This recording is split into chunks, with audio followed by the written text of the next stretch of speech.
Hi, welcome to Song Stories. I'm Leslie Rohonczy. This week I'd like to feature a song called Good Enough. And in addition to being a musician and a songwriter, I'm also an executive coach. And this song comes from working with clients around their inner critic. So I wrote this song from the perspective of a woman who doesn't really see her own value. And I think every single one of us at some point in our lives probably has experienced our inner critic popping up and telling us that we're not good enough. Some of us a whole lot more than others. It's actually probably one of the most common, if not the most common, coaching topics that I deal with. Part of coming to terms with that is really becoming conscious of that voice, of listening for that inner critic, listening to what she sounds like or what he sounds like, giving him a name, giving her a name. And I'll tell you a story about my inner critic, who I've named Mimi. And maybe you remember that show back in the, I think it was the 90s, the Drew Carey show, where Mimi Bobek was his assistant. And she was just the most awful bitch to him. She was so mean to him. And so this is who I picture my inner critic to be. I call her Mimi. Our inner critics exist for a really important reason, and that's to keep us safe. They just have a really weird way of going about it. Our inner critic's job is to keep track of all of the things we're not supposed to do. They can send you messages that really feel real in the moment, but actually aren't founded in any sort of truth. So Mimi will tell me things like, oh, don't stand out too much in a crowd, or everyone's going to think you're a show off. Or my personal favorite, if you just tried a little bit harder, you'd just accomplish so much more. And we see evidence of our negative voice influence when we make decisions that go against our best interests. That happens all the time. Or when we allow other people to demean us or take advantage of us in some way. Or when we get so focused on the needs and wants of other people that our own needs get ignored. When that inner critic voice really becomes louder than the positive inner voice that we have, and yeah, we have one, sometimes it's just super quiet, it really starts damaging our sense of deservability, sometimes over and over, and then that becomes a habit. And if your inner critic is really easily activated, then anyone's criticism of you, whether it's deserved or undeserved, can really trigger us. So why are our inner critics so mean? Why is Mimi such a bitch to me? Well, as humans, we can confuse our thoughts and the representations of ourselves with our actual selves. We react as if it's our very existence that's being threatened. And when this happens, we have this threat defense mechanism that's built into us that says either fight or flight or freeze or submit. So fight, we beat ourselves up emotionally. We use cruel language against ourselves just to cut ourselves down.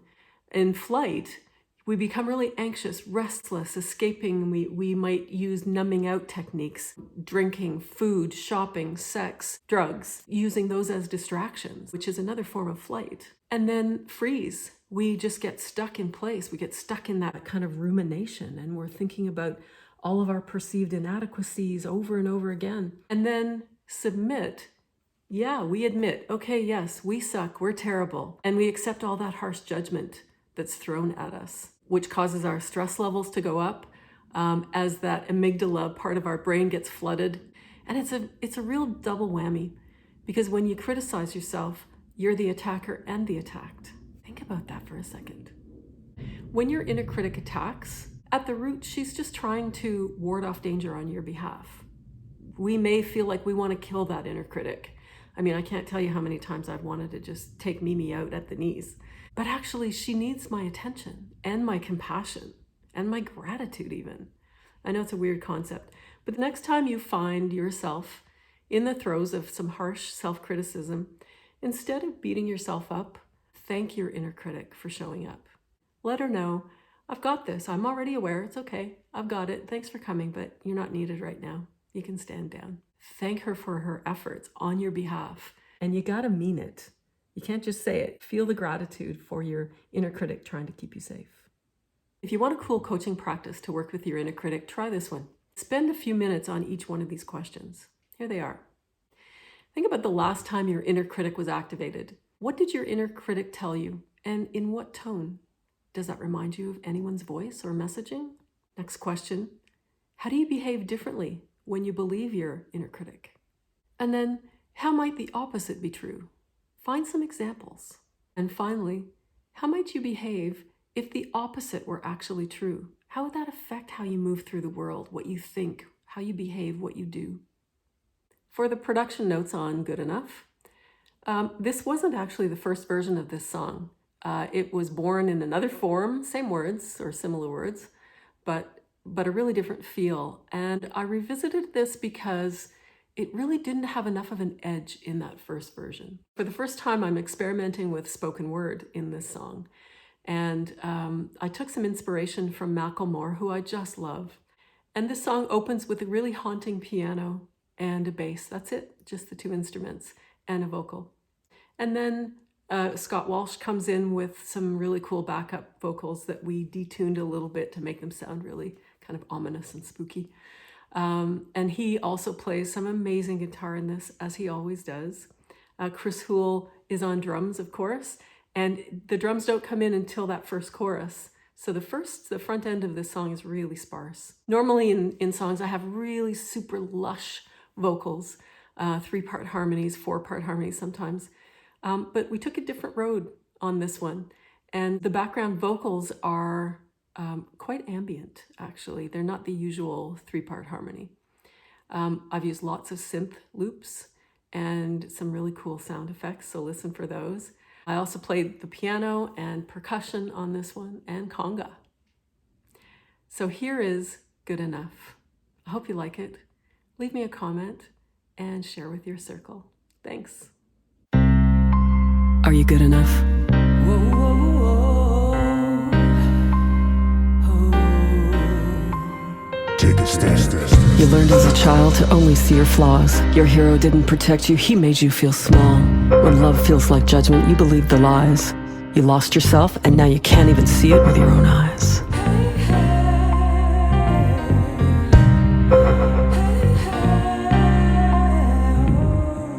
Damaged lovers, they try and control you, keep you isolated, think that they own you. The more you try to please, the more you have to prove. And somewhere in the dark, you had everything to lose.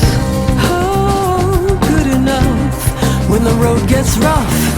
Strong to call their bluff. So reach down deep inside. When they're talking tough, can't you see how far beyond good enough? He tells you that he loves you, but his words are seething. When someone shows you who they are, believe them.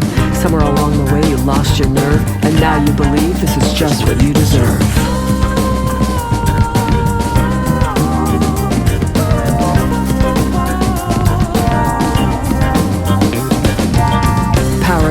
From this moment on, you're an Amazon with your saber drawn. So raise your eyes and hold your head up high, and let your true north be your guide. Oh, good enough when the road gets rough. Strong to call their bluff. So reach down deep inside. When they're talking tough, can't you see how far beyond good enough? The measure of your worth is not in someone else's hands. That just shows you who they are, not you, so take a stand. You're worthy because you're here. Imagine who you'd be without your fear.